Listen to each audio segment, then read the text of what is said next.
cielo, ¿no? Todo lo que es el calcio, la ATP para la contracción de la actina y la miosina y la relajación de los mismos. Eventos hemodinámicos que son los que vamos a ver ahora ya con respecto a la subida y la caída de presiones en cada cavidad para que puedan pasar los volúmenes de un lugar a otro, que son los otros eventos volumétricos. Y lo último, el quinto evento, son los eventos acústicos, ¿no? Que son los ruidos cardíacos. En esencia, en condiciones fisiológicas, primer y segundo ruido. De esa manera debemos enfocar el ciclo cardíaco, ¿no? No como un evento aislado de, de fenómenos nada más de definiciones, ¿no? Sino como la integración de todo lo que hemos visto hasta el momento. Conocemos que el ciclo cardíaco a grandes rasgos cuenta con dos fases, que es la contracción y la relajación, pero se va a tener que subdividir, ¿no? De manera mucho más detallada. La contracción como contracción isovolumétrica, donde recordemos que siempre que lo vemos isovolumétrica, hace referencia, que lo vamos a ver un poquito más adelante, a un cambio de presiones, ¿no? Pero los volúmenes se van a mantener constantes, ¿no? Las válvulas se encuentran cerradas, ¿no? Así que no hay variación de volúmenes, pero las presiones van a ir incrementando o disminuyendo. Luego tenemos la eyección, que es la segunda fase de la contracción ventricular. La eyección se suele subdividir en una eyección rápida y una eyección lenta. Luego tenemos la relajación, que nuevamente la relajación isovolumétrica, donde va a haber variación de presiones, más no de volúmenes. Y luego el llenado ventricular, que se suele subdividir en tres. Un llenado rápido, que va a dar un 70, 80, 70, 90%. Un llenado lento, diástasis, que es mínimo. Y una contracción auricular, que es de un 30 a menos, ¿no? De lo que el ventrículo izquierdo se va a llenar, ¿no? No sé cómo sacamos esto para que no deje ver.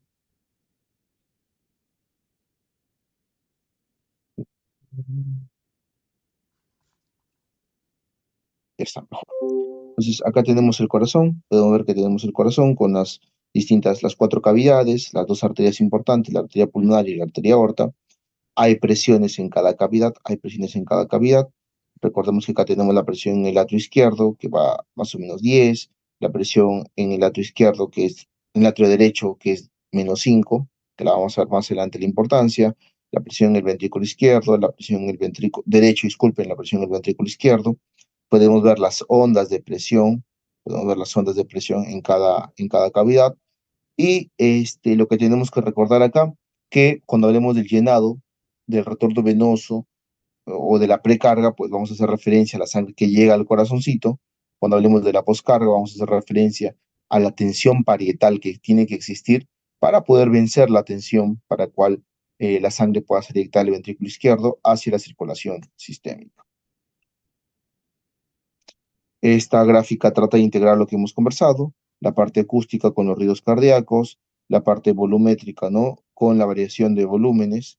Recordemos que es la integración de todo, la parte hemodinámica, ¿no? Con la variación de presiones, ¿no? Que tenemos en el eje Y, que se había mencionado en las partes isovolumétricas, entre la contracción como la relajación, y donde tenemos esta en variada o marcada variación de presiones. La parte, la parte eléctrica, pues acá no la estamos viendo, ¿no? Porque no tenemos la gráfica de los potenciales de acción, el intercambio iónico, pero las otras sí las estamos viendo. Entonces, es una integración de es una integración de prácticamente cinco compuestos que deben verse de manera continua, ¿no? Realmente no existe un inicio y un final del ciclo cardíaco, ¿no? Sino es una continuación de todos estos parámetros. Para cuestiones académicas, pues vamos a tomarlo, ¿no? Por ejemplo, acá como el punto de partida, como la contracción isovolumétrica. Siempre que hablemos de contracciones, siempre que hablemos de volumetría, vamos a hablar de contracción o de relajación. Y la contracción o la relajación van a preceder, como es una variación de presiones, van a preceder la contracción isovolumétrica a la eyección y la relajación isovolumétrica al llenado, ¿no? Eso es una manera práctica de poder recordar. Si hablamos de contracción isovolumétrica, hacemos referencia al incremento de presiones sin cambios en el volumen, sin cambios en el volumen, ¿no? Este incremento de presiones permite, al vencer prácticamente a nivel de la circulación sistémica, que esta es la gráfica de la aorta, pues al llegar a 80, 90 milímetros de mercurio, permite que se pueda abrir la válvula aórtica. Esta apertura de la válvula aórtica permite la eyección de sangre del ventrículo izquierdo hacia la circulación sistémica y esta eyección de sangre del ventrículo hacia la parte sistémica, pues va a permitir más incremento de presiones, pero una curva que va a ir decreciendo, ¿no? Esta variación de presiones, una vez que logra disminuir lo suficiente la circulación sistémica, el ventrículo izquierdo que eyectó hacia la circulación sistémica, la circulación en la aorta, la presión en la aorta es mayor a la presión en el ventrículo izquierdo, la presión sistólica, por lo tanto se cierra la válvula aórtica. Como se cierra la válvula aórtica, en la parte volumétrica, en la relajación isovolumétrica, recordemos nuevamente, todas las válvulas están cerradas.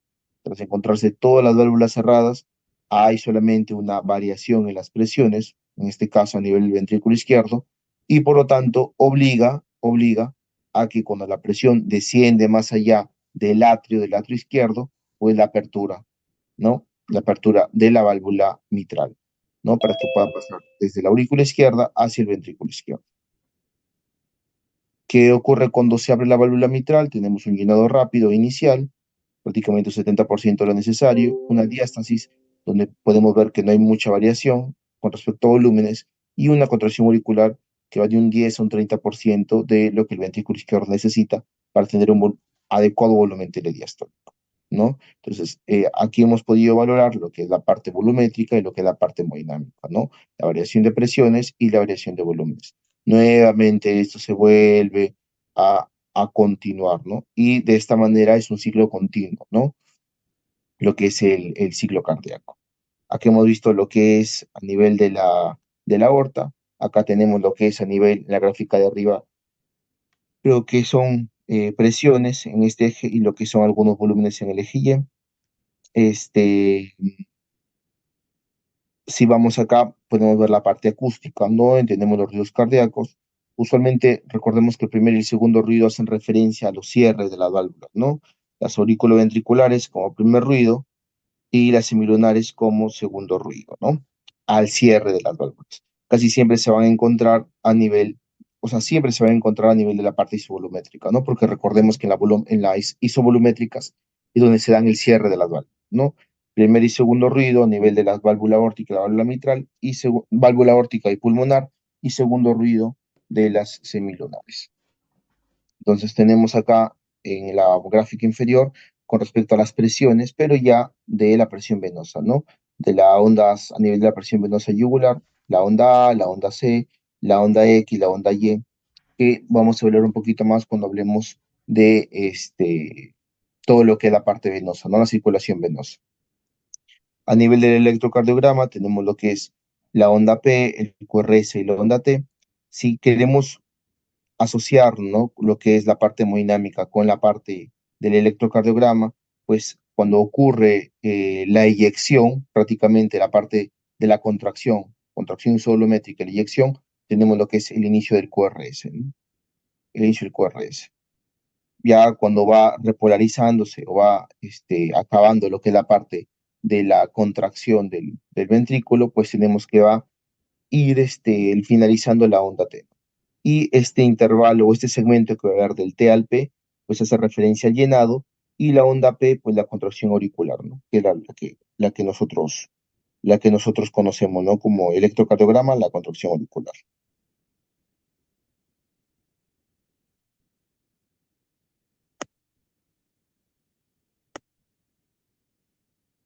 Lo que había mencionado en un inicio, usualmente conocemos nosotros a grandes rasgos como sístole y diástole, este, pero hace referencia a dos eventos, ¿no? La sístole, que es la contracción isovolumétrica y la eyección, y la diástole, que hace referencia a la relajación isovolumétrica y lo que es el llenado ventricular.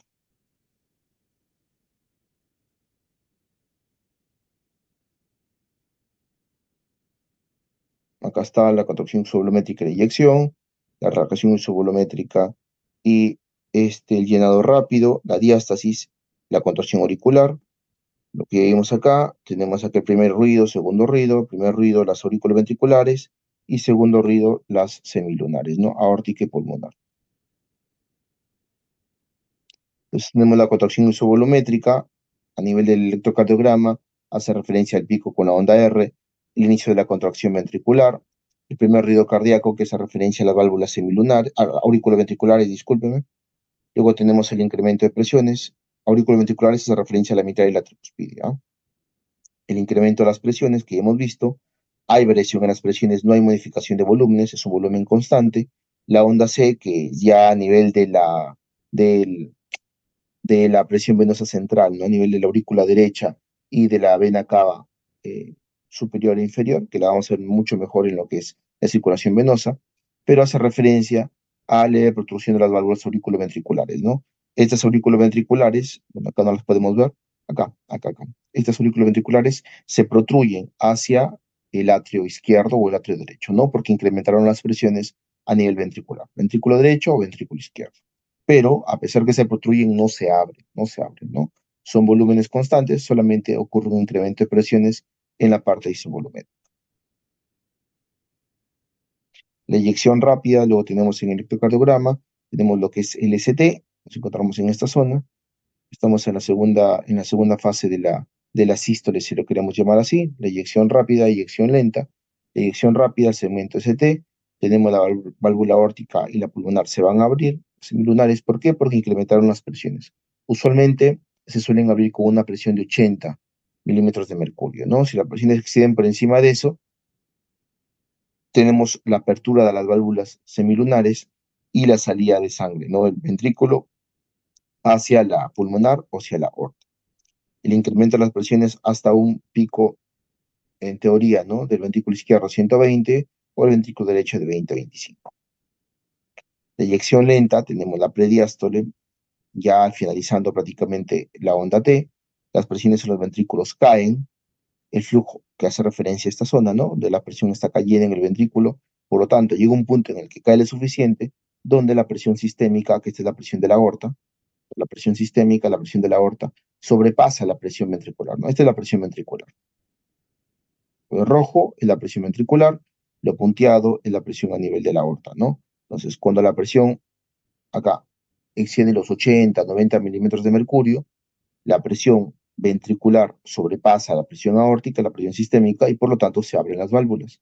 Ese cierre y apertura de las válvulas es un mecanismo dependiente de presiones. Entonces, ya en la eyección lenta podemos ir viendo cómo va descendiendo las presiones ventriculares, ¿no? Esta línea roja va a ir disminuyendo las presiones hasta un punto de que estas presiones pues van a ser menores a las presiones sistémicas, no a las presiones de la aorta. El flujo se lentece y se detiene, luego con las arterias se hace reverso, se inicia el flujo coronario, esto es importante, ¿no? El flujo coronario usualmente suele darse en la eyección lenta, ¿no? Cuando ya ocurre una disminución de las presiones. Y eso también es muy importante, usualmente lo teníamos como que el segundo ruido realmente ocurre, este cierre de las válvulas semilunares, de la aorta y la pulmonar, en en los tiempos desde de la eyección lenta o la prediástole y la relajación isovolumétrica, ¿no? Muchos dicen que ocurre en esta eyección lenta, ¿no? Donde ya se cierran las válvulas y, y permiten el segundo ruido, ¿no? De la aorta y de la pulmonar.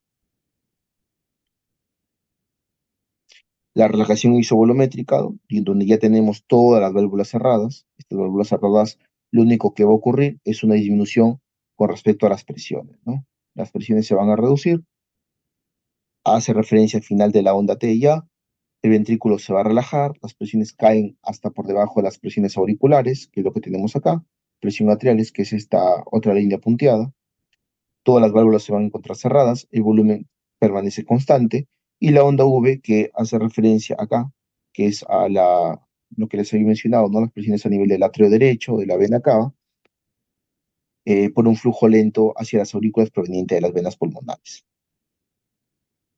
El llenado rápido, que tenemos esta primera fase, en el EKG antes de la onda P, todo este segmento TP, las válvulas a veces se van a abrir, hay un llenado ventricular que va de un 70 a un 90%, el tercer ruido usualmente suele ocurrir, ¿no? Que ocurre con un llenado rápido ante un ventrículo que se encuentra un poco rígido, ¿no?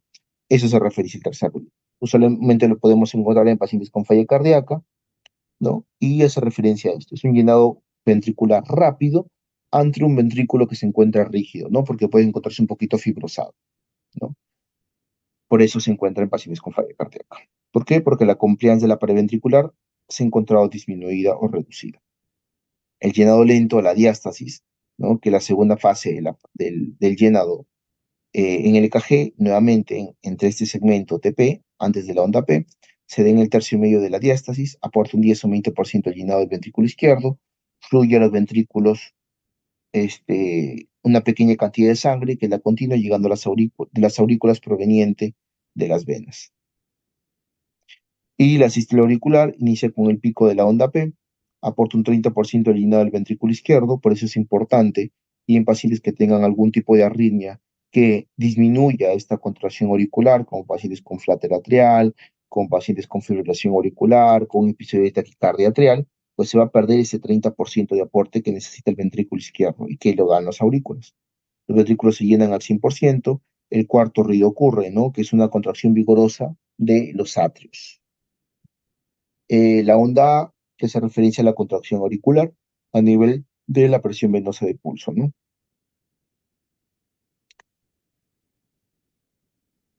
Entonces tenemos un diagrama del ciclo cardíaco. Vamos a ver bastante este tipo de diagramas, donde tenemos en la parte inferior lo que son los volúmenes y en la parte de la Y lo que son las presiones. Con respecto a esta gráfica, pues si queremos ordenar nuestro ciclo cardíaco acá, podemos partir del punto 1, ¿no? Recordemos que esto es un continuo, no vemos un punto de partida, pero para poder iniciar, pues en la explicación, podemos partir del llenado. Tenemos el llenado, ¿qué ocurre eh, en el llenado con sus tres fases? Un llenado rápido, un llenado lento y la diástasis, pues netamente un incremento de volúmenes, ¿no? Podemos ver que incrementan los volúmenes con un mínimo incremento de presión, ¿no? Mínimo incremento de presiones. Incrementa los volúmenes. Una vez que incrementa los volúmenes, tenemos el volumen telediastólico acá, volumen telediastólico. Este volumen telediastólico final, cuando se cierran las válvulas, ¿no? Recuerden que tenemos la contracción isovolumétrica, se cierran las válvulas auriculoventriculares y tenemos el primer ruido cardíaco. Hay un incremento de presiones a nivel de los ventrículos. Este incremento de presiones va a generar que cuando la presión del ventrículo izquierdo sea más de 80 90 milímetros de mercurio, pueda aperturarse las válvulas semilunares, las pulmonar y la aorta, al ocurrir Al ocurrir este incremento de las presiones y apertura de las válvulas semilunares, pulmonar y aorta, hay una eyección rápida y una eyección lenta, lo que habíamos conversado. Esta eyección ocurre con un incremento marcado de las presiones, como podemos ver acá, la gráfica de la curva de presiones. Luego en la eyección lenta va a ocurrir una disminución gradual. Recordemos que en la eyección lenta se da lo que es la perfusión coronaria. Luego, cuando las presiones disminuyen nuevamente por debajo de 90 milímetros de mercurio, vencen las presiones sistémicas a las presiones ventriculares y por lo tanto ya en la eyección lenta va ocurriendo el cierre de las válvulas semilunares, ¿no? La aorta y la pulmonar. Por lo tanto ocurre el segundo ruido. Una vez que cierran las válvulas semilunares, ocurre la relajación isovolumétrica.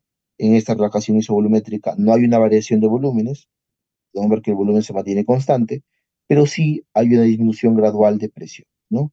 Van cayendo las presiones, hasta que la presión atrial es mayor que la presión ventricular y por lo tanto ocurre la apertura de las válvulas auriculoventriculares y ocurre todo nuevamente, ¿no? Tenemos el llenado, tenemos la contracción isovolumétrica, tenemos la eyección y tenemos la relajación isovolumétrica. Podemos ir viendo a qué presiones más o menos se suelen encontrar. El llenado ocurre con presiones ventriculares bastante bajas, ¿no? Bastante bajas, para que la sangre pueda ir desde el atrio hacia el ventrículo, ¿no? Y la contracción isovolumétrica ocurre cuando se van venciendo las presiones para que pueda eyectarse sangre del ventrículo hacia la circulación sistémica. Cuando las presiones disminuyen significativamente o un punto umbral que es 90 milímetros de mercurio, nuevamente se cierran las válvulas porque la sangre ya no puede ser eyectada, ¿no? Perfecto. Entonces, hay ciertas conclusiones que podemos ir sacando, que la apertura y el cierre de las válvulas, tanto las semilunares como las auriculoventriculares, son fenómenos que dependen netamente de presiones, no de volúmenes, ¿no? Netamente de presiones. Si nos damos cuenta acá, para que pueda aperturarse la válvula auriculoventricular, la semilunar, aórtica y pulmonar, no depende de que el volumen incremente, depende del incremento de presiones, ¿no? Y lo mismo ocurre acá para que se puedan aperturar las válvulas auriculoventriculares, la mitral y la tricúspide, no depende de que disminuya los volúmenes o aumente, sino depende de que las presiones se encuentren en descenso. Podemos ir sacando también un valor aproximado del volumen, ¿no? Un volumen sistólico, un volumen telediastólico. Acá tenemos el volumen telediastólico. Acá en la parte inferior tenemos el volumen telesistólico, ¿no? El volumen al final de la sístole. Tenemos presiones también. Esta es la presión telediastólica, luego tenemos la presión telesistólica también. Entonces, es una gráfica bastante completa donde va integrando los distintos mecanismos de el ciclo cardíaco, ¿no? Acá nos faltaría la parte acústica nada más, ¿no? Que no la tenemos, pero que sí la podemos conocer, ¿no? En el llenado lento ocurre el cierre de las válvulas semilunares y en la contracción isovolumétrica ocurre el cierre de las válvulas auriculoventriculares, ¿no? Primer y segundo orden. Acá mencionan algo de la duración, el llenado de 0,5 segundos, el volumen telediastólico que es de aproximadamente 120 mililitros, que puede ser un poco más, las presiones que van de 5 a 10 son presiones bastante bajas. Luego tenemos la contracción isovolumétrica, la duración bastante rápida, es un volumen constante, solamente variación de presiones, y la presión puede llegar hasta 80 y 10, ¿no? La sistólica y la diastólica. Esta es la sistólica, ambas sistólicas, pero del ventrículo izquierdo y del ventrículo derecho. La eyección dura 0,2 segundos, suele ser el volumen sistólico, ¿no? 70 mililitros, por eso el volumen telesistólico pues va a ser la diferencia. Si yo sé que el volumen telediastólico es aproximadamente 120, que el volumen sistólico es aproximadamente 70, el volumen al final de la sístole, el telesistólico aproximadamente va a ser 50 mililitros. Y luego la relajación isovolumétrica, ¿no? Que dura 0,1 segundo aproximadamente, volúmenes constantes, lo que ocurre es una disminución de las presiones. Vamos a hablar del gasto cardíaco, es la cantidad de sangre que se va a encontrar que va a ser bombeada por el corazón hacia la aorta cada minuto, transportando sustancias, nutrientes hacia los tejidos, desde este nuevamente al corazón.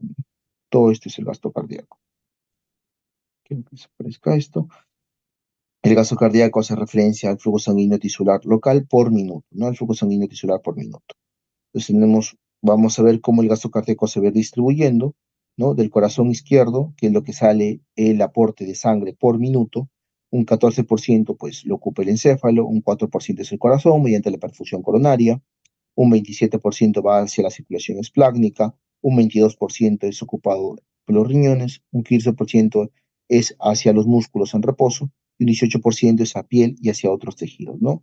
Recordemos que en condiciones normales, fisiológicas, el gasto cardíaco es equivalente al retorno venoso, ¿no? Lo que tenemos de eyección de gasto cardíaco, que es un 5 litros por minuto, porque hay una unidad de tiempo, tiene que ser lo mismo para el retorno venoso, ¿no? 5 litros por minuto de retorno venoso. Factores que afectan directamente el gasto cardíaco, pues va a ser el nivel básico del metabolismo del organismo. Podemos ver un músculo inactivo es totalmente distinto, un corazón al reposo va a ser completamente diferente, tras un corazón que se encuentra en actividad física. Lo mismo ocurre con la circulación a nivel renal o hacia otros tejidos, ¿no? Durante la digestión puede incrementar la circulación hacia el aparato gastrointestinal, ¿no? El ejercicio físico, lo que hablábamos, la edad también va a modificar en cómo se va a distribuir el gasto cardíaco y el tamaño del organismo de la misma manera, ¿no? Acá tenemos nuevamente mililitros por minuto, ¿no? Recordemos que el gasto cardíaco se expresa en litros por minuto, flujo por minuto, mililitro por minuto, y si queremos hablar por gramos de tejido, ¿no? Por 100 gramos de tejido. ¿Qué hace referencia al índice cardíaco? Si hemos visto que el gasto cardíaco se va a modificar dependiendo del tamaño del organismo, ¿no? Entonces es importante que exista una variable, exista un parámetro que me pueda eh, definir mejor, ¿no? Un gasto cardíaco en relación a la superficie corporal que puede tener un individuo. Y es en búsqueda de eso que tenemos el índice cardíaco. El índice cardíaco varía notablemente con respecto al tamaño corporal y aumenta en proporción aproximada con el índice de masa corporal, ¿no? Es el gasto cardíaco por superficie corporal, ¿no? Entonces, si nosotros sabemos que el gasto cardíaco es el aporte que puede ocurrir, entonces el aporte va a ser el volumen sistólico en una unidad de tiempo que va a ser por minuto, pues va a ser gasto cardíaco igual al volumen sistólico por la frecuencia cardíaca, ¿no? Es el aporte de sangre que tenemos hacia la circulación sistémica en un minuto. Tenemos 5,2 litros por minuto, Para poder hallar el índice cardíaco, multiplicamos el gasto cardíaco por el área de superficie corporal, ¿no? Que tiene que ver con el peso y con la talla. Podemos ir viendo, ¿no? Cómo el índice cardíaco se va a ir modificando en relación a la edad. Tenemos un paciente, un niño puber, tiene un índice cardíaco bastante alto y conforme van pasando los años, este índice cardíaco va a ir disminuyendo, ¿no? Va a ir disminuyendo. Efecto de las diferentes resistencias periféricas totales sobre el gasto cardíaco. Gasto cardíaco también puede hacer referencia a la presión arterial sobre la resistencia periférica total y esas resistencias también van a tener un efecto a nivel de la presión del gasto cardíaco, ¿no?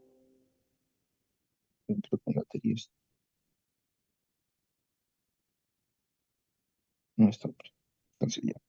Estas resistencias van a tener también efectos sobre el gasto cardíaco, ¿no? Tenemos la presión a nivel arterial, que se recibe proveniente del gasto cardíaco, y tenemos en relación a las resistencias periféricas, ¿no? A mayor resistencia, pues tenemos menor gasto cardíaco, ¿no? Y con menores resistencias tenemos un mayor gasto cardíaco, pero sin embargo recordar que existe un punto de equilibrio, ¿no? Un punto medio de equilibrio. Sistema nervioso en el control del gasto cardíaco, la presión arterial se mantiene a pesar de que el gasto cardíaco va a aumentar. Es importante, durante el ejercicio del sistema nervioso autónomo no solo evita que la presión arterial caiga, sino también que la va a aumentar, y hay señales desde el encéfalo que producen vasoconstricción venosa, aumento de la frecuencia cardíaca, aumento de la contractilidad. De esta manera se fuerza el flujo de sangre por los tejidos, aumentando el gasto cardíaco hasta un 50 o un 100% adicional, ¿no? Dependiendo de los requerimientos, la presión arterial va a tener efecto a nivel del gasto cardíaco, ¿no? Un incremento va a generar un gasto cardíaco, una disminución de las resistencias o de la presión arterial va a disminuir también el gasto cardíaco, pero vamos a ver más adelante en las curvas, cuando hablemos de la poscarga, de la precarga, cómo estas van a afectar, ¿no? De manera más clara. El gasto cardíaco en diferentes situaciones patológicas. Si nosotros sabemos que el gasto cardíaco hace referencia al volumen minuto, o sea, al volumen de sangre inyectado en unidad de tiempo, podemos ir infiriendo que alguna situación que incremente la presión arterial o la disminuya, o algún fenómeno que genere un incremento de la frecuencia cardíaca o de la misma manera lo disminuya, pues van a tener repercusión en la perfusión por minuto. Entonces acá tenemos, por ejemplo, beriberi, que es esta deficiencia de vitamina B1, pues cómo genera un incremento del gasto cardíaco, Algún tipo de shunts auriculoventriculares va a generar un mayor volumen que va a ser telediastólico usualmente, que va a generar un mayor volumen sistólico y por lo tanto incrementa el gasto cardíaco. Entonces acá tenemos, en el caso de anemia, ya sea por el incremento de la taquicardia, ¿no? De la frecuencia cardíaca, pues tenemos incremento del gasto cardíaco. La ansiedad de la misma manera, netamente por fenómenos adrenérgicos, incrementa el gasto cardíaco, problemas pulmonares, el embarazo incrementa el gasto cardíaco, enfermedad de Payet. Si nos vamos al otro extremo, pacientes con shock cardíaco o cualquier tipo de shock, va a generar una disminución del gasto cardíaco. ¿Por qué? Usualmente suele disminuir la presión arterial, a pesar que el paciente se puede encontrar taquicárdico, la presión arterial suele disminuir y por lo tanto disminuye el gasto cardíaco. Un traumatismo que pueda conllevar al paciente a entrar en un estado de shock disminuye el gasto cardíaco. Infartos del corazón también generan disminución del gasto cardíaco. Entonces, el gasto cardíaco es un parámetro bastante dependiente, ¿no? De la presión arterial, del volumen sistólico y la frecuencia cardíaca, ¿no?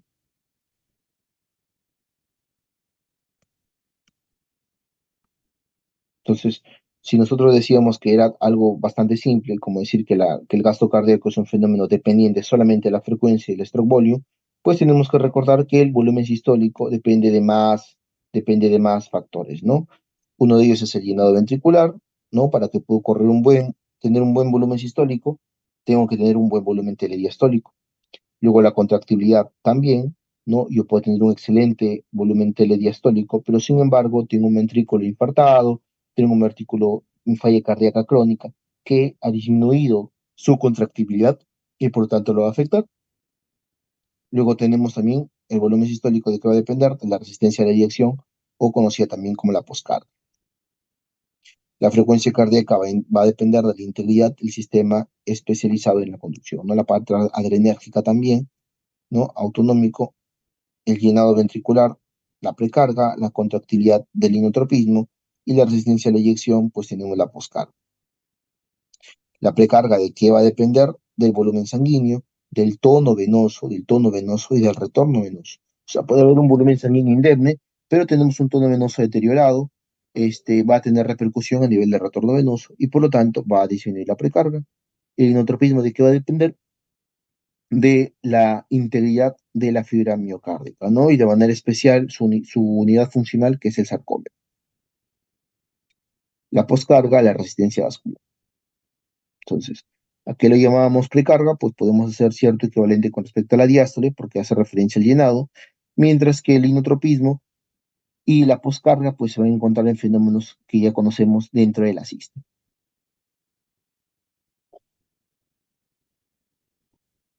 Otra gráfica que trata de explicar lo similar, gasto cardíaco hace referencia a la frecuencia cardíaca y el volumen sistólico, ¿no? Es el volumen por minuto. La frecuencia cardíaca va a depender no solamente de la integridad de la parte del sistema de conducción, ¿no? Porque recordemos que esté funcionando el nódulo sinusal, el nódulo auriculoventricular son bastante positivos, porque si existe alguna falla de ellos, pues tenemos frecuencias cardíacas bajas o muy altas, ¿no? Muy altas. Entonces, un sistema especializado de conducción íntegro, pues está todo bien, puede responder, pero va a depender de la estimulación nerviosa autónoma. Recordemos que el corazón tiene receptores adrenérgicos y de la parte parasimpática, ¿no? De la acetilcolina. El volumen sistólico de la misma manera va a depender de la precarga, de la poscarga y de la contractibilidad, ¿no? Tenemos de qué influye en la poscarga, pues la presión diastólica arterial, factores geométricos donde hablan la ley de Laplace. Acá la tensión es igual a la presión por radio por 2 sobre el espesor. Este, la poscarga hace referencia a la tensión de contracción, ¿no? La tensión parietal que puede tener el ventrículo. Eso va a depender también de la contractibilidad, ¿no? Que hace una regulación homeotrópica. Todos estos fenómenos los vamos a ver en esta presentación, pero más adelante, ¿no? Con curvas que nos puedan hacer entender mucho mejor. La frecuencia cardíaca también va a intervenir a nivel de la contractilidad, ¿no? Recordemos cuando hemos hablado de los fenómenos de los canales, donde teníamos estos canales para la recaptación de calcio a nivel del citosol, donde del fosfolambán, ¿no? Esta actividad adrenérgica a nivel del fosfolambán por incremento del AMP cíclico generaba que incremente la relajación también, ¿no? Que incremente la relajación. Y por lo tanto, la frecuencia cardíaca a una mayor relajación, pues tenemos una menor capacidad de contractibilidad, ¿no? Por eso la frecuencia cardíaca, que es dependiente también de fenómenos adrenérgicos, interviene de manera indirecta también en una buena contractibilidad. Tenemos regulación heterométrica y regulación homeométrica, ¿no? Lo vamos a ver un poquito más adelante, pero vamos adelantando que la heterométrica, pues, es es independientemente de la fibra y muchas veces hace referencia a la ley de Frank Starling, ¿no? Mientras que cuando hablamos de la regulación homeométrica, podemos hablar de un fenómeno llamado ANRA, que lo vamos a ver.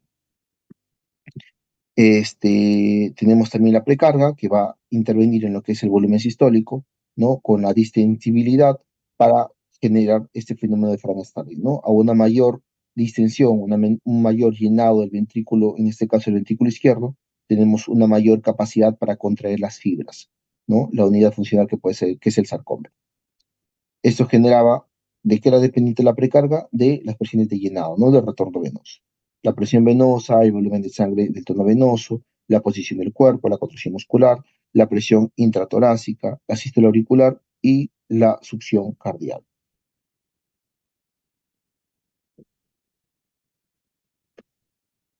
Nuevamente, una gráfica que busca algo similar. Gasto cardíaco es igual al volumen sistólico y la frecuencia cardíaca, el volumen sistólico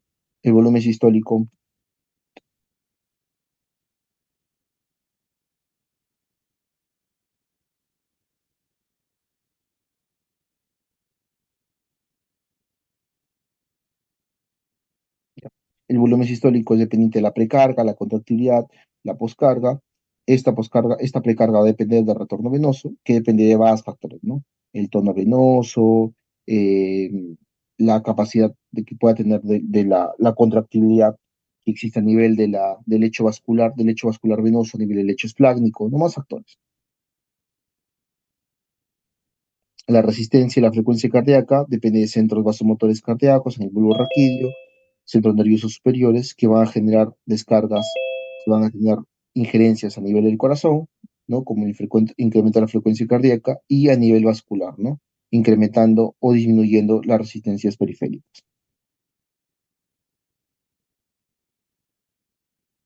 La frecuencia cardíaca afectada por efectos cronotrópicos positivos o negativos, causados por estimulación nerviosa, hormonal y eléctrica. Efectos cronotrópicos del sistema nervioso autónomo. Tenemos un cronotropismo positivo, donde tenemos estímulos de noradrenalina, vía simpática al nodo sinusal y el miocardio, que genera un incremento de la frecuencia cardíaca. No era lo que conversamos.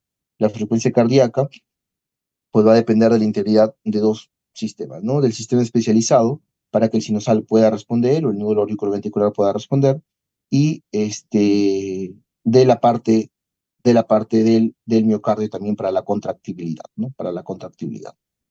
Aumento de la frecuencia cardíaca y una buena contractibilidad.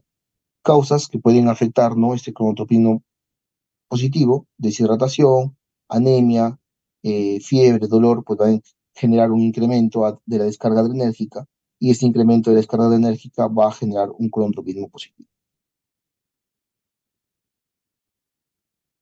Cuando hablamos del sistema nervioso, un cronotropismo negativo, tenemos el nervio vago, que envía estímulos a través del parasimpático, el vago derecho al nódulo sinusal, el vago izquierdo al nódulo auriculoventricular.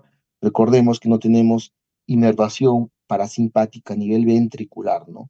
Así que a nivel ventricular es netamente la parte simpática, ¿no? No parasimpática. Parasimpática solo tenemos a nivel de los otros. Nódulo sinusal y nodo auriculoventricular.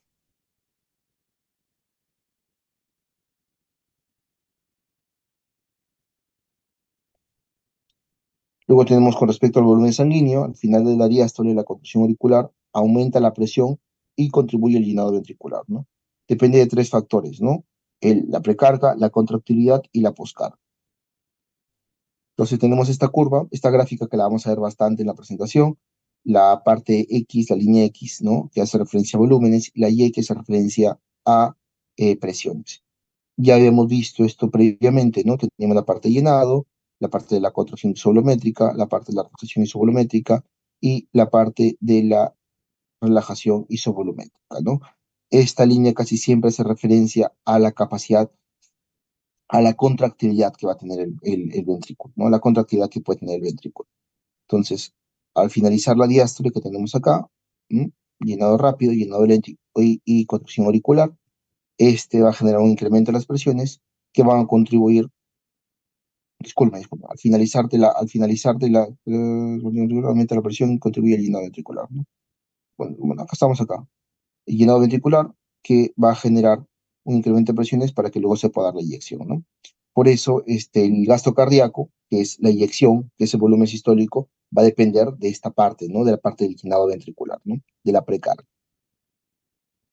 La precarga se referencia al grado de estiramiento de las fibras miocárdicas al finalizar la diástole, determinado por el volumen telediastólico ventricular, ¿no? Este volumen telediastólico ventricular. Es un concepto mecánico, no solo volumétrico ni solo presional, ¿no?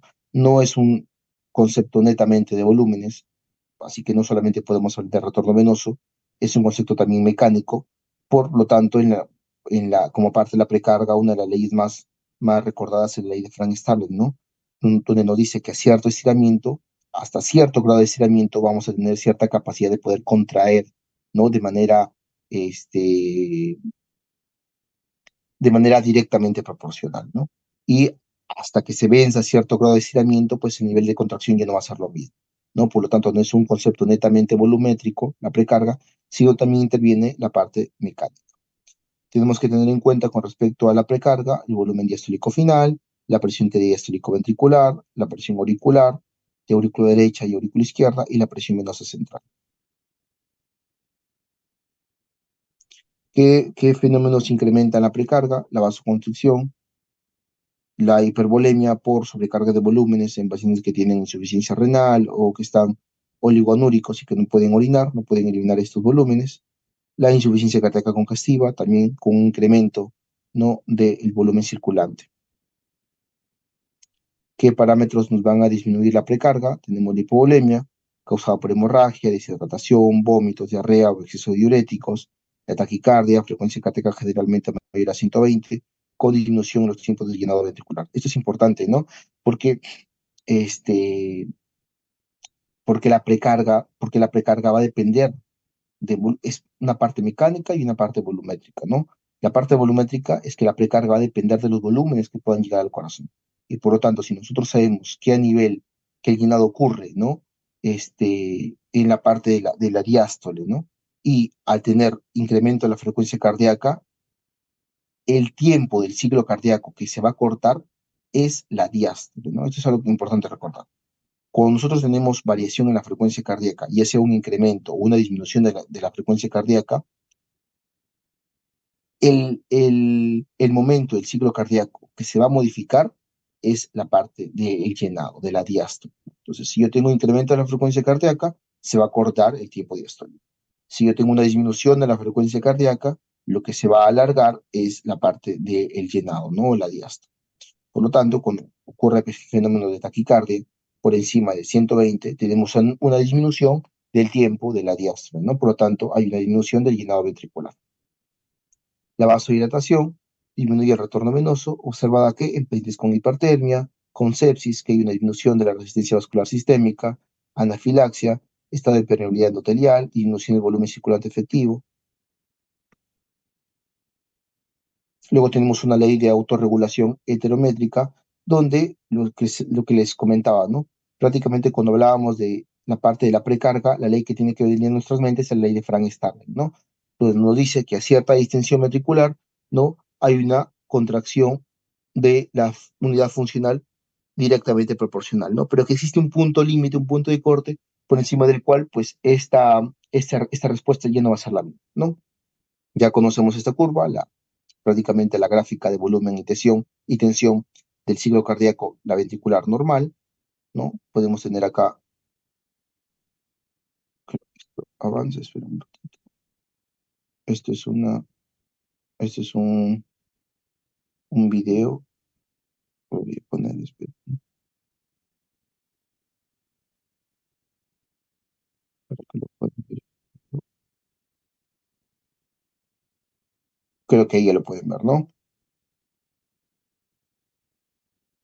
A ver si lo pueden ver acá. Ya, acá lo podemos ver, ¿no? Existe una ley de regulación heterométrica, ¿no? Esta ley de regulación heterométrica nos dice que nosotros, ante una poscarga constante, ¿no? Con una poscarga constante, como podemos ver acá, la poscarga va a ser constante, y tenemos modificaciones de la precarga, ¿no? La precarga va a modificar. Tenemos mayor precarga, ¿no? Mire cómo incrementa el volumen diastólico al final de la diástole, o tenemos una disminución precarga, ¿no? Una precarga que se va a encontrar modificándose. Ante una precarga Ante una precarga que se va a encontrar variable, ya sea porque incrementa o porque esta va a aumentar, siempre se va a tratar de regular, siempre se va a tratar de regular, buscando mantener al final tanto las presiones al final de la poscarga como la presión al final de la sístole de manera constante. Eso es lo que siempre va a tratar de regular, ¿no? Siempre va a tratar de regular. Si incrementó si incrementó la precarga, va a generar un mismo parámetro de fuerza de contracción para que se mantenga casi siempre el volumen sistólico constante.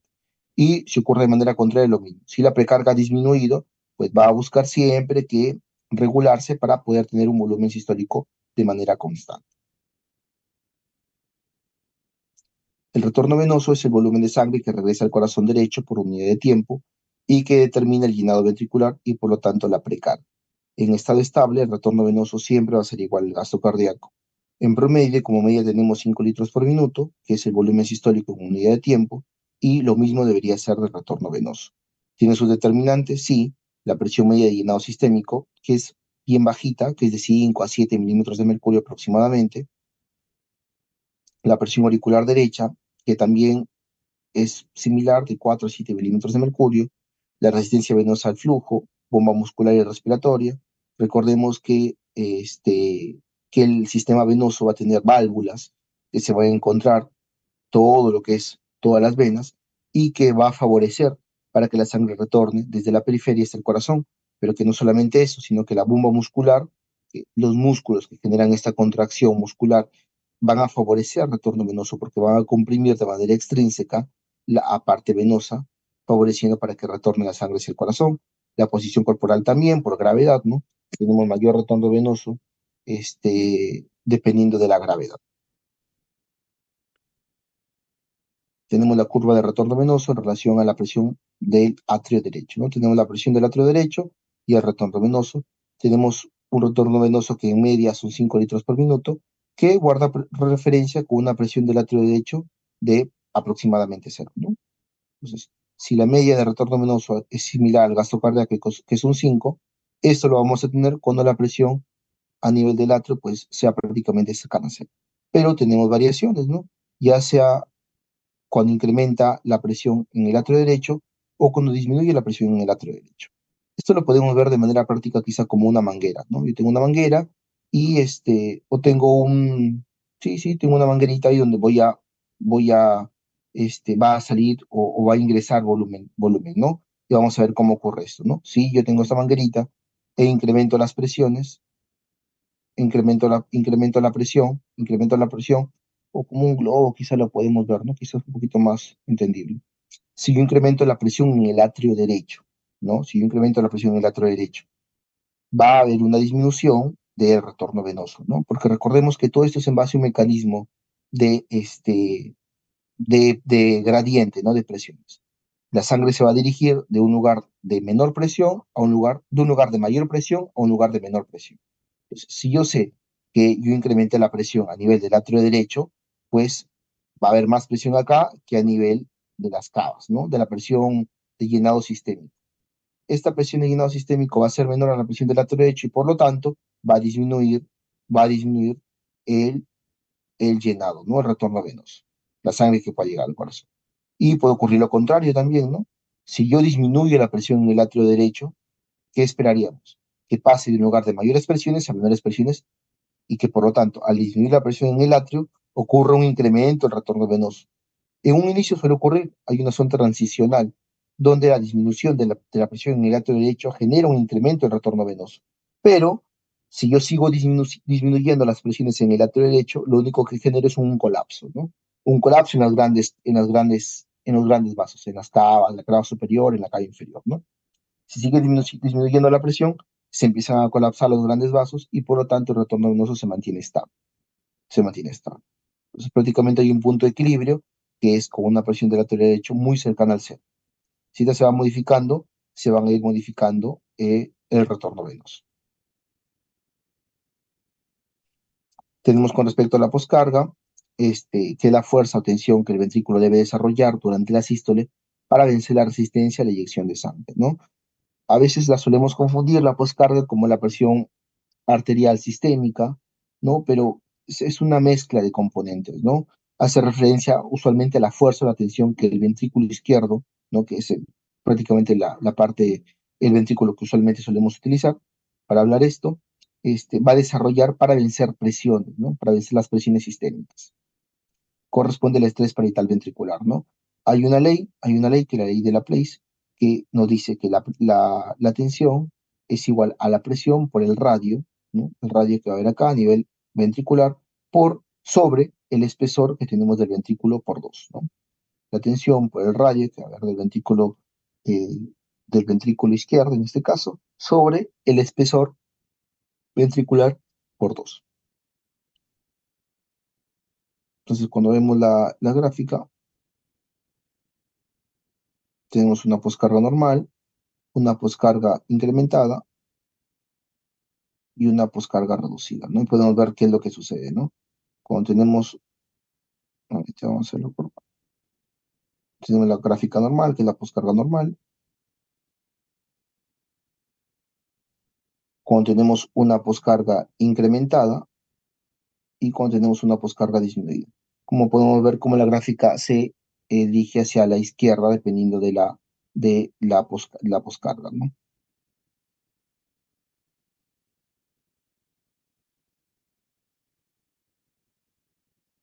Cuando nosotros tenemos que la poscarga se encuentra incrementada, analizamos la gráfica, ¿no? Tenemos acá el volumen telediastólico, al final de la diástole hay la contracción isovolumétrica, ¿no? Hay una contracción isovolumétrica. Recordemos que la presión del ventrículo izquierdo debería vencer la presión sistémica para que se puedan aperturar las válvulas semilunares, ¿no? En este caso, la aorta, tomemos la aorta.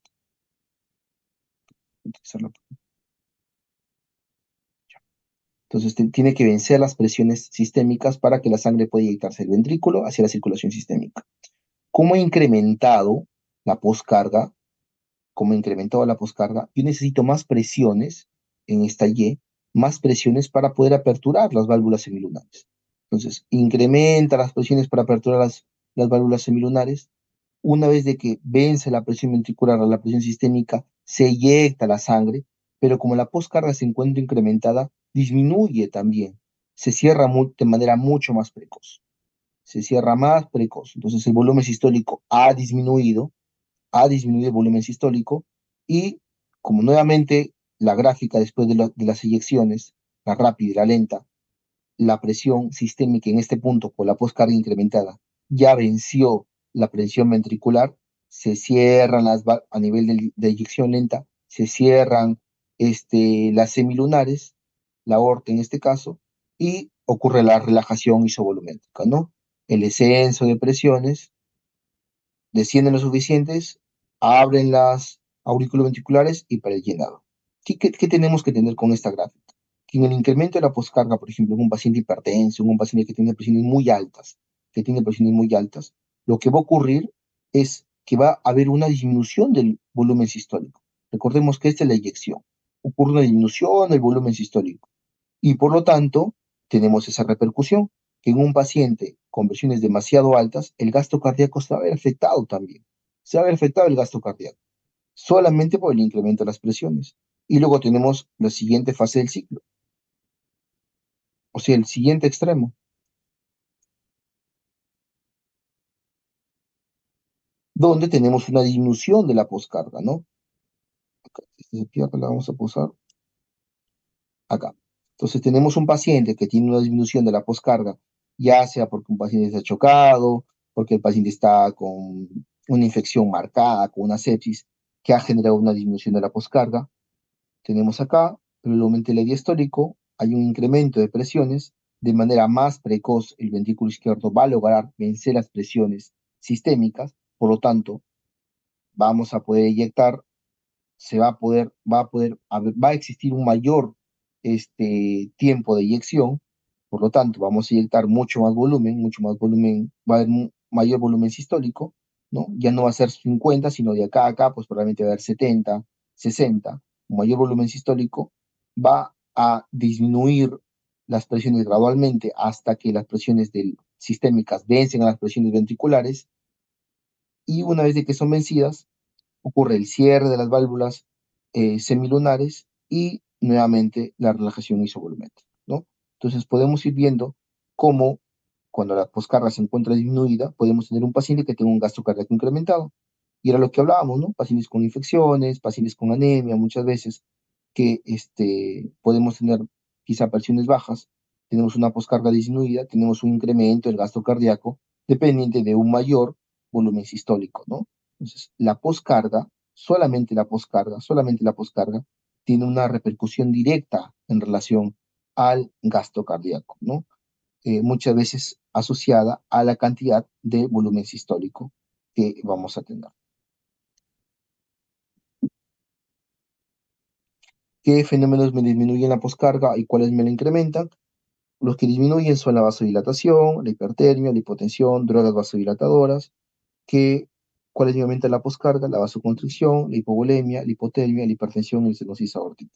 Recordemos que la poscarga la tenemos que interpretar como la tensión parietal que va a generar el ventrículo izquierdo para poder vencer la circulación sistémica, si la queremos llamar así, ¿no? Entonces, no es que netamente la poscarga sea la presión arterial, ¿no? No es que la poscarga sea la presión arterial.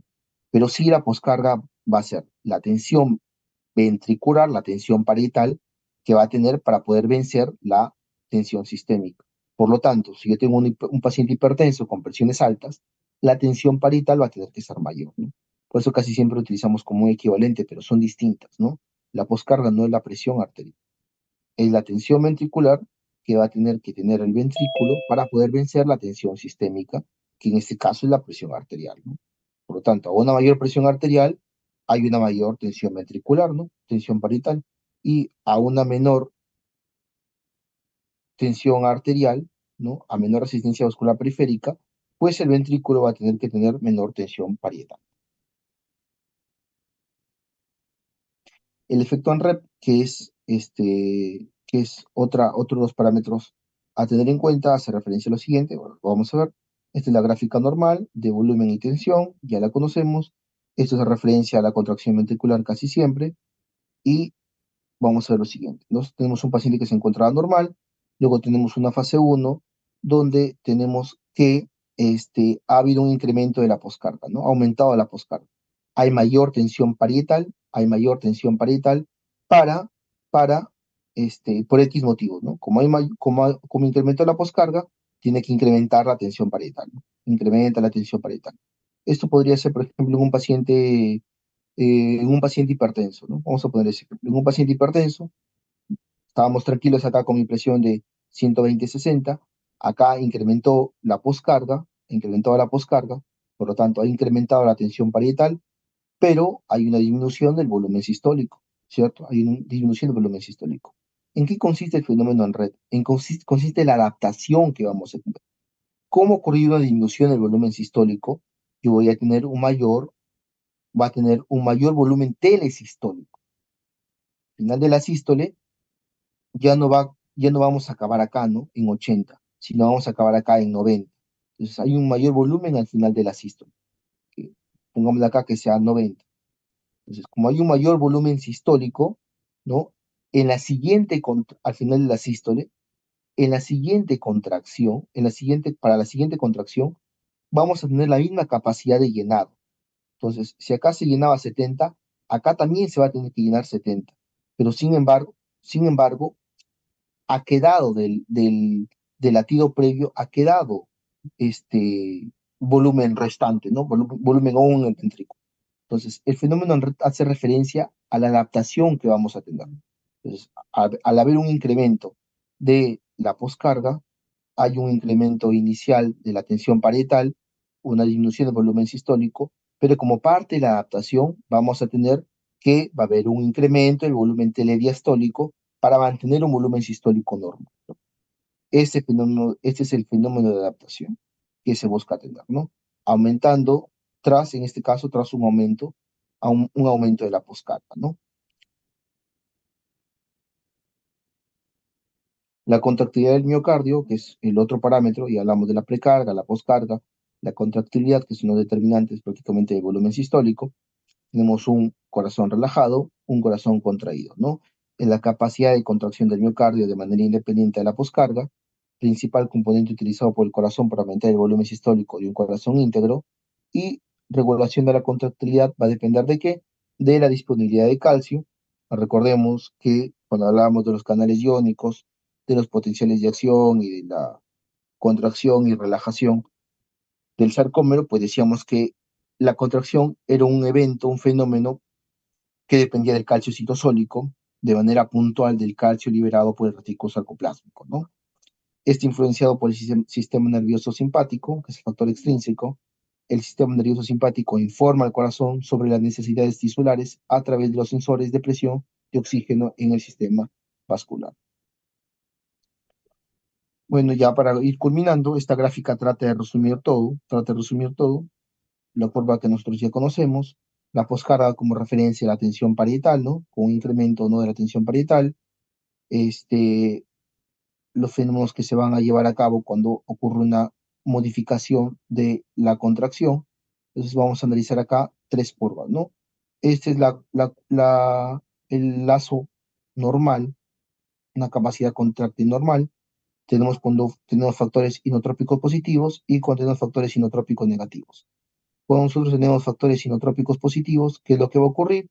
Si hay un incremento del inotropismo, tenemos, que es esta gráfica azul, tenemos un mayor volumen sistólico. Como hay un mayor volumen sistólico, porque hay una mayor capacidad o fuerza contráctil, y una mayor fuerza contráctil tenemos un mayor volumen sistólico, tenemos un menor volumen telesistólico, o sea, al final de la sístole tenemos un menor volumen por el desplazamiento de la curva hacia la izquierda. Si tenemos factores inotrópicos negativos, hay una menor fuerza contráctil, por lo tanto, hay una disminución de hay una disminución del volumen sistólico, ¿no? Hay una disminución del volumen sistólico, esto genera un mayor volumen telesistólico, al final de la sístole tenemos un menor volumen, ¿no? Desplazando la curva hacia el lado derecho, ¿no? Prácticamente esta grafiquita nos hace referencia al inotropismo manifestado a nivel de la fuerza contráctil, ¿no? Con una poscarga y una precarga normal, ¿no? Si hay una mayor capacidad contráctil, tenemos una curva que después se va a desplazar hacia la izquierda, y si hay una menor fuerza contráctil por inotropismo negativo, tenemos una curva que se va a desplazar hacia la derecha. Entonces, no sé si tenemos alguna duda en relación a lo que es el gasto cardíaco y el ciclo cardíaco.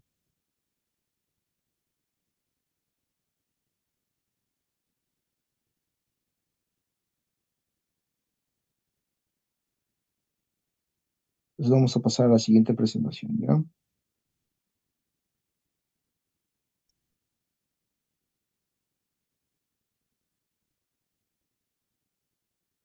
¿Sí pueden ver la diapositiva, muchachos? Está en la diapositiva anterior, doctor.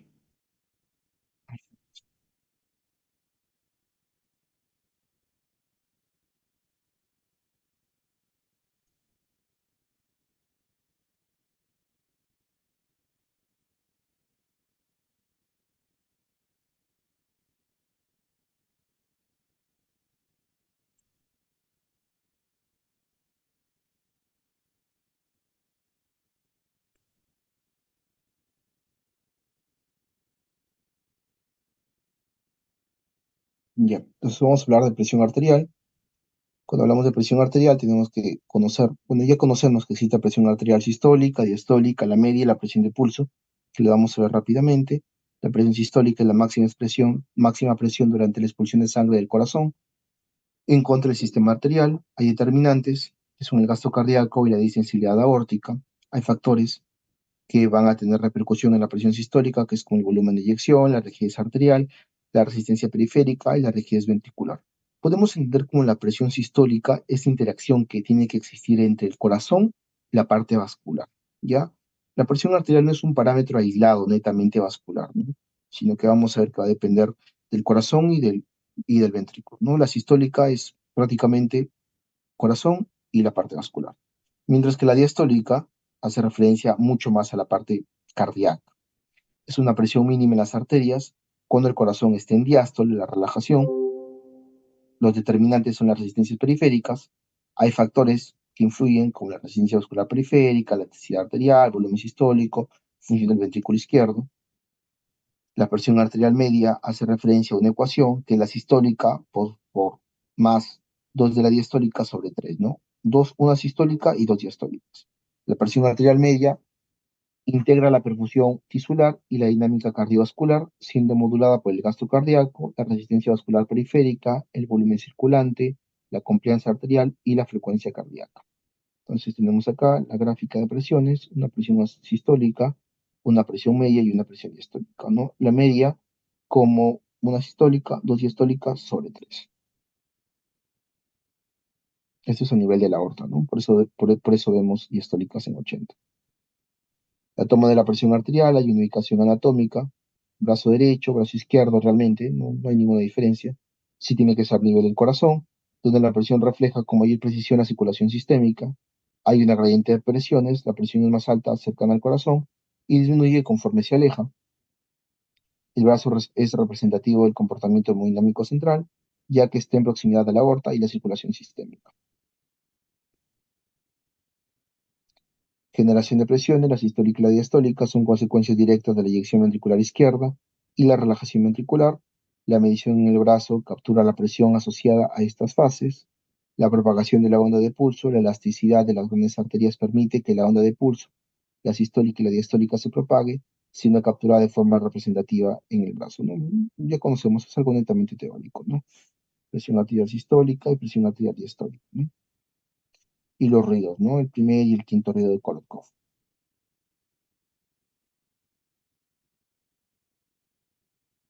Entonces, ya lo que más o menos conocemos, realmente no es el objetivo de la clase, sino es como una parte introductoria.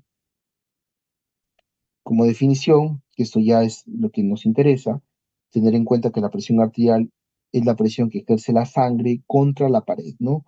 De las arterias necesaria para perfundir los tejidos. Es el resultado dinámico de la interacción entre el corazón y el sistema arterial, lo que les venía mencionando, ¿no? Vamos a ver cómo la presión arterial es un parámetro que no depende netamente de la resistencia vascular periférica, ¿no?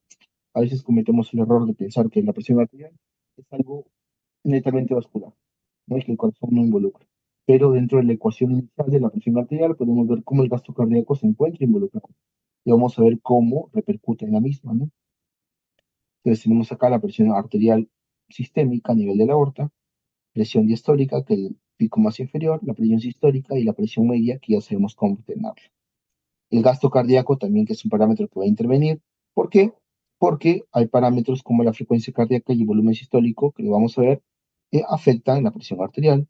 Con respecto a la resistencia vascular periférica, también la frecuencia cardíaca va a afectar la resistencia vascular periférica. Hay un parámetro que se llama presión de pulso, que hace referencia a la diferencia, ¿no? Es esta diferencia entre una sistólica menos la presión arterial diastólica. Como valor normal de presión de pulso tenemos que va de 30 a 50 milímetros de mercurio, ¿no? Y cuando tenemos una presión de pulso disminuida, pues menor de 30, tiene que hacernos pensar en pacientes que pueden estar con algún tipo de shock, ¿no? Algún cuadro marcado, o pacientes que tenemos en el otro extremo, con una presión de pulso muy elevada, más de 60 milímetros de mercurio, pues nos hace pensar en pacientes con muchas veces hipertensión sistólica aislada, ¿no? Que suele presentar en adultos mayores, ¿no? Una elasticidad disminuida, ¿no? De los lechos arteriales. Entonces, podemos ir viendo, ¿no? Como tenemos las arterias, el ventrículo eyecta sangre hacia las arterias, vienen las arterias y los capilares, y esta termina yéndose hacia las venas. Podemos ver acá la gráfica de curvas, ¿no? La de las presiones y de la resistencia vascular. Podemos ver cómo a nivel de la aorta y los grandes vasos existe esta pulsatibilidad, ¿no? Esta variación, sistólica, diastólica, sistólica, diastólica, sistólica, diastólica. A nivel de las arteriolas, que es el principal regulador, ¿no? Recordemos esto es muy importante, el principal regulador de la presión arterial se viene a encontrar a nivel de las arteriolas, ¿no? Regula esta presión, regula esta presión, y ya a nivel de los capilares, pues tenemos un flujo prácticamente laminar constante, ¿no? Esto es bastante importante, porque sin esta regulación, pues a nivel de los capilares, pues serían destrozados por las presiones que llegan de la circulación sistémica, ¿no? Es importante que exista esta regulación. Entonces acá tenemos lo mismo, tenemos la presión arterial y la presión venosa.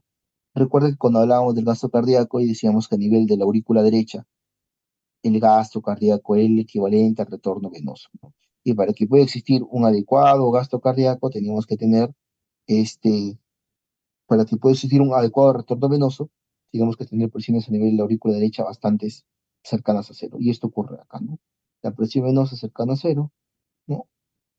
Mientras que el equivalente, al otro lado tenemos otros valores, ¿no? Es importante que a nivel del corazoncito tengamos esta presión venosa, nuestra resistencia venosa muy cercana al cero para que pueda ocurrir un adecuado gasto, un adecuado retorno venoso.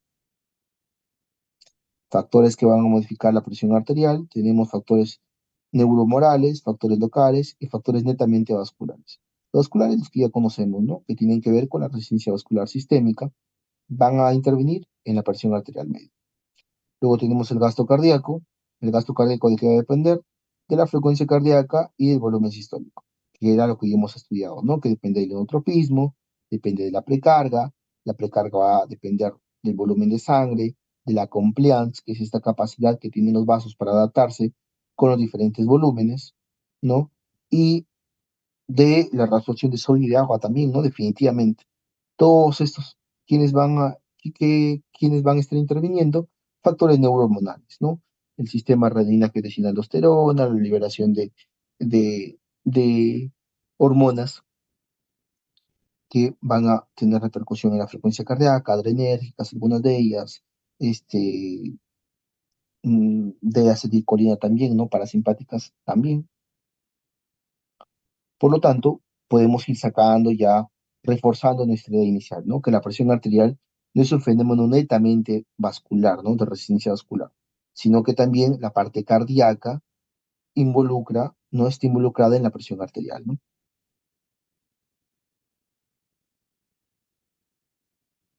La presión arterial aumenta con la edad, esto es importante también que lo podemos recordar. ¿Por qué? Porque hay más rigidez de las arterias, hay disminución de la dilatación vascular, hay mayor resistencia vascular, se reduce la función renal también, ¿no? Y como hemos visto, la parte neurohormonal es importante para la regulación de la presión. Hay cambios hormonales, ¿no? Que van a intervenir en la frecuencia cardíaca, en el stroke volume, en la poscarga, factores de riesgo acumulados también. Y acá tenemos hombres y mujeres. Tenemos cierta edad y tenemos milímetros de mercurio de presión arterial, ¿no? Como va a ir incrementando, ¿no? Conforme pasa la presión arterial, conforme pasan los años. La sistólica casi siempre se encuentra un incremento y la diastólica a veces muestra este declive, ¿no? Entonces podemos ver acá, ¿se acuerdan que hablamos de la presión de pulso? Esta diferencia que existe entre la presión sistólica y la diastólica, que como un valor referencial teníamos 30-50, en pacientes adultos mayores, tenemos esta presión de pulso incrementada, ¿no? De 60 milímetros de mercurio a más. Y hace referencia muchas veces esta pérdida de la dilatación por un incremento en la rigidez a nivel arterial. Valores de presión según edad. Referencial no es importante que los aprendan, no es importante que los aprendan, solamente que recordemos la tendencia, ¿no? Como conforme va pasando la edad tenemos un incremento de la presión, ¿no? Tanto sistólica y diastólica. Acá quizá lo que deberíamos modificar en esta tablita es que conforme va pasando la edad, muchas veces la diastólica empieza a disminuir, ¿no? O no aumenta tanto, se queda en 65, 70, tal cual lo vemos acá, ¿no? Incremento de la sistólica y la diastólica incrementa hasta cierta edad, pero luego comienza a disminuir, se queda en 70, 75, ¿no? Lo mismo pasa con varones y con mujeres.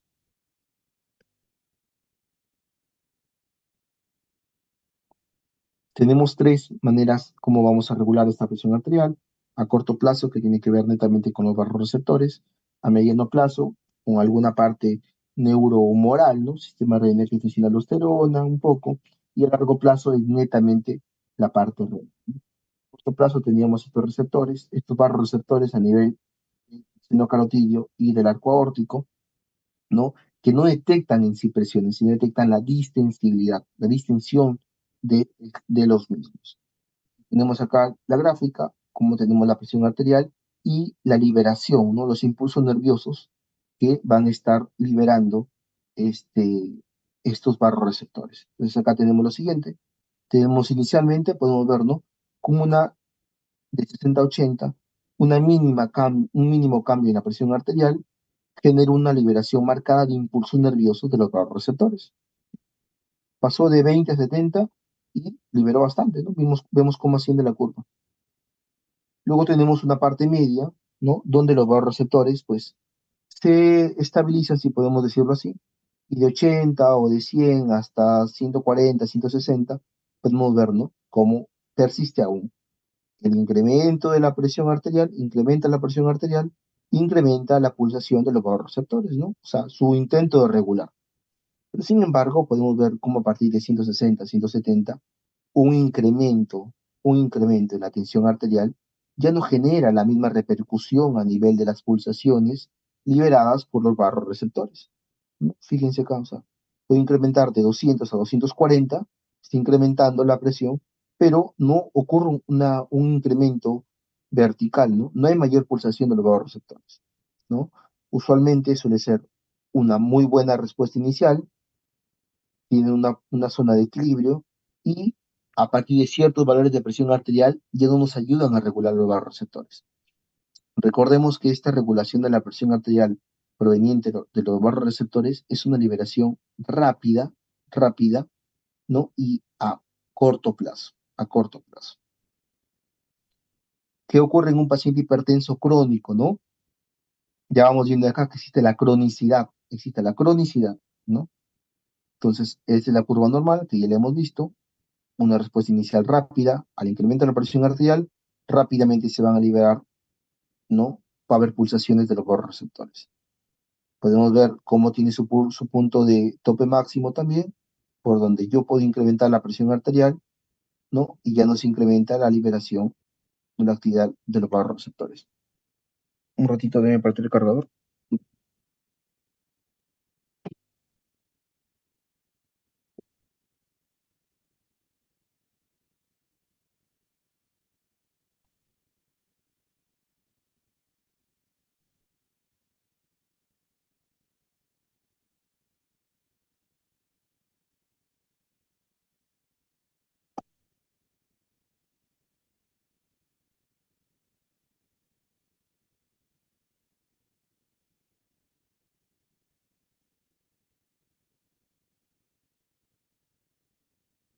Pero ahora podemos ver en un paciente que es hipertenso crónico, ¿no? Un paciente que ya tiene hipertensión de manera crónica, podemos ver cómo la gráfica, la curva se desplaza hacia el lado derecho.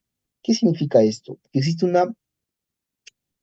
este fenómeno se llama reajuste, ¿no? Se llama reajuste. Entonces, si nosotros conocíamos, vamos a ver acá un poquito mejor. Sí, acá. Si nosotros podíamos ver, ¿no? Que existe un punto medio, ¿no?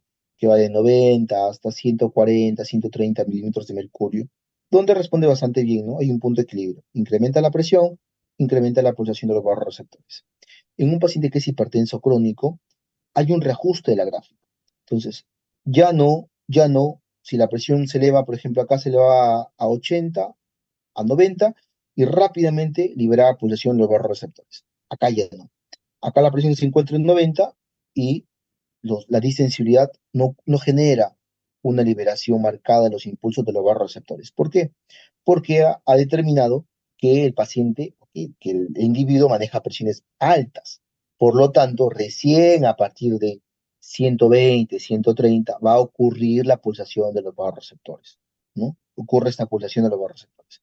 Por lo tanto, por eso el paciente hipertenso crónico, como podemos decirlo así, se ha acomodado a manejar presiones altas. Pero nuevamente, si acá había una respuesta hasta 120, ¿no? Según esta gráfica, hasta 120, y luego de 120 incrementaba la presión y no ocurría una liberación de receptores, acá sí. Acá en 120 sí hay una liberación de la respuesta de los receptores. Acá a partir de 150 recién deja de responder a los receptores. ¿Por qué? Porque ha ocurrido un reajuste, ¿no? En la respuesta a la distensibilidad de los mismos, ¿no? Esto ocurre en un paciente hipertenso crónico. Recordemos que esta es una respuesta corta, bastante corta, de minutos, ¿no? Este, no es una respuesta crónica, ¿no? Por lo tanto, en un paciente hipertenso crónico que maneje presiones.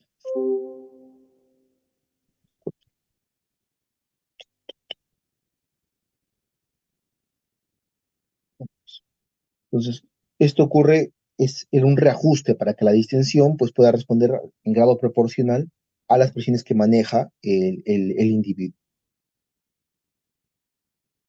Una regulación a mediano plazo suele ser ya más neuromoral, ¿no? El sistema renina-angiotensina-aldosterona, se libera renina, la angiotensina a nivel hepático, la angiotensina 1, la angiotensina a nivel 2, la pulmonar, luego esta angiotensina 2 genera liberación de aldosterona a nivel de la glándula, de la glándula suprarrenal, esta aldosterona va a generar una reabsorción de sodio,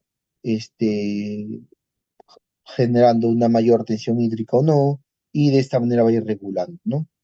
Esta es la regulación a mediano plazo, ¿no? Más neurohumoral. Hay otras hormonas que están involucradas que ya conocemos, angiotensina, aldosterona, renina, péptidos natriuréticos que tienen que ver con la distensión a nivel de corazón, ¿no? Que lo que va a generar es una disminución de la presión venosa central, o el retorno venoso, una disminución del gasto cardíaco, disminuir la presión arterial, o de manera contraria, ¿no? De manera contraria, ¿no? Si tenemos presiones muy bajitas, pues ya no va a haber una liberación de renina y se pierde toda esta cascada de renina que desciende a la aldosterona, ¿no? Entonces, es la regulación a mediano plazo, que es netamente hormonal. Mientras que la regulación a largo plazo, que es la que vamos a tener en este paciente que era hipertenso crónico, ¿no? Ya de manera continua, ¿no? De manera sostenida la regulación, pues la tenemos netamente por la regulación renal, ¿no? Esta tablita, esta gráfica busca expresar, nos hace tratar de hacer la unión quizá de los tres mecanismos, ¿no? La inicial, que es segundos a minutos, que es netamente a través de los receptores, una respuesta rápida, ¿no? Pero que después de algunas horas va a ir cayendo. Quimioreceptores también, relajación de estrés, capilares, respuesta isquémica por el sistema nervioso central. Luego tenemos una regulación de días, que es netamente ya hormonal, ¿no? Aldosterona, renina, angiotensina, y luego tenemos esta presión a nivel de renal, ¿no?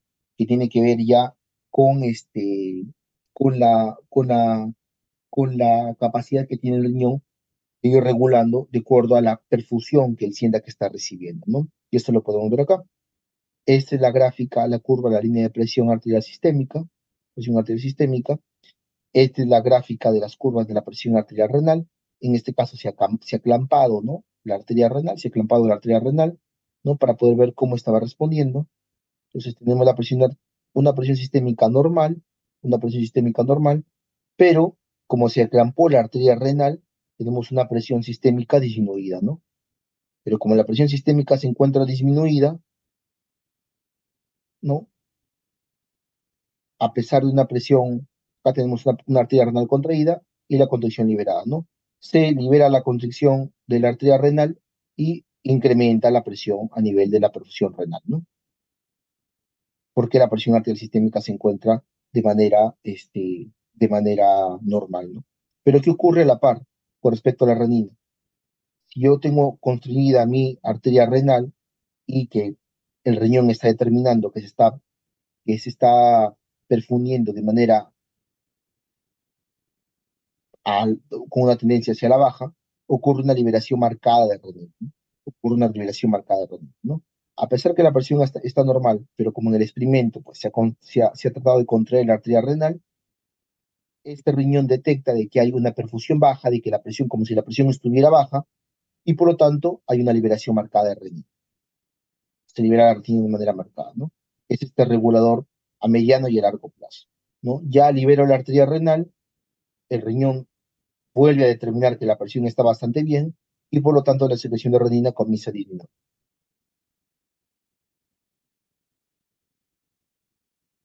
Tenemos acá esta gráfica que trata de explicarnos esta regulación a largo plazo, ¿no? Tenemos la presión arterial media, tenemos esta regulación renal que va muchas veces determinada por la ingesta, por la retención o la secreción de agua y de sal, ¿no? Entonces tenemos un punto de equilibrio con cierta presión, una presión arterial media de 100, 90 milímetros de mercurio.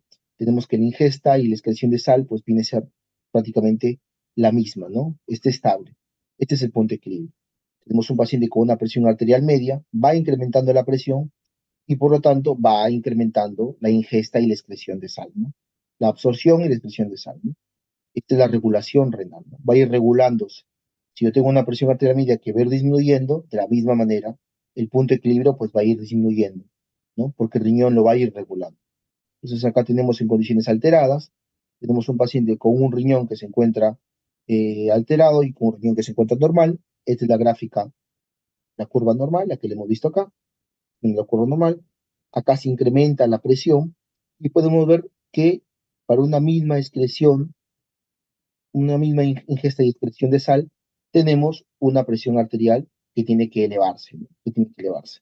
Pero sin embargo, en un riñón sano, ¿no? Incrementa la presión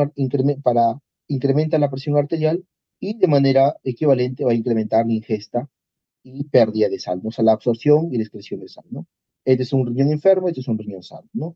Que para poder excretar o eliminar lo mismo, se tiene que elevar la presión arterial, ¿no? Si se eleva la presión arterial, el riñón no puede reabsorber o excretar de manera equivalente. Mientras que acá es en un riñón sano que la modificación de la presión arterial no hay ningún problema, el riñón lo trata de regular, ¿no? Si te incrementa la presión, pues empieza a excretar mucha más sangre. Acá tenemos las respuestas que vamos a tener ante un incremento de la presión y ante una disminución de la presión arterial. Ante un incremento de la presión arterial, bueno, acá, antes de esto vamos a ver acá, ¿no? Para que nos quede claro. Tenemos centros cardioinhibitorios, ¿no? Centros cardioinhibitorios como los parasimpáticos. Si incrementa el cardioinhibitorio, ¿qué tenemos? Si incrementa el parasimpático, disminución de la frecuencia cardíaca. Luego tenemos un centro cardioacelerador. Luego tenemos un centro cardioacelerador. ¿Qué pasa con el centro cardioacelerador? Si incrementa, incrementa la frecuencia cardíaca, incrementa la contractibilidad. Pero ¿qué pasa si disminuye el cardioacelerador? Disminuye la frecuencia cardíaca y disminuye la contractibilidad, ¿no? Y tenemos el vasomotor, que tiene que ver con el tono vascular, con el incremento, la disminución de la precarga, ¿no? Si incrementa el vasomotor, tenemos un incremento de la precarga. Si disminuye el vasomotor, una disminución de la precarga y de la resistencia, ¿no? Entonces, ahora vamos a ver qué ocurre. Cuando hay un incremento en la presión arterial, si hay un incremento en la presión arterial, hay un incremento del cardio inhibitorio. Por lo tanto, disminuye la frecuencia cardíaca como respuesta, ¿no? ¿Qué pasa si incrementa la presión arterial? Incrementa el cardioacelerador. No, disminuye el cardioacelerador. ¿Para qué? Para que disminuya la frecuencia cardíaca y para que disminuya la contractilidad, buscando que disminuir el gasto cardíaco, que es un determinante de la presión arterial, ¿no? ¿Qué pasa si incrementa la presión arterial? Disminuye el vasomotor, disminuye la precarga y disminuye la resistencia vascular sistémica, disminuyendo el gasto cardíaco y disminuyendo directamente la presión arterial. Todo lo contrario ocurre cuando hay una disminución de la presión arterial. Si disminuye la presión arterial, el cardio inhibitorio pues va a disminuir. Por lo tanto, deja de inhibir e incrementa la frecuencia cardíaca. ¿Qué pasa con el cardioacelerador? Si la presión está baja, se incrementa. Por lo tanto, incrementa la frecuencia cardíaca, incrementa la contractibilidad, incrementando directamente el gasto cardíaco. ¿Qué pasa si disminuyó la presión arterial? El vasomotor va a incrementar. Por lo tanto, incrementa la precarga, incrementando el gasto cardíaco, e incrementa la resistencia vascular sistémica, incrementando directamente la presión arterial. No sé si tenemos alguna duda con respecto a la presión arterial, ¿no? Entonces vamos a ver lo que es fisiología del endotelio, ¿no?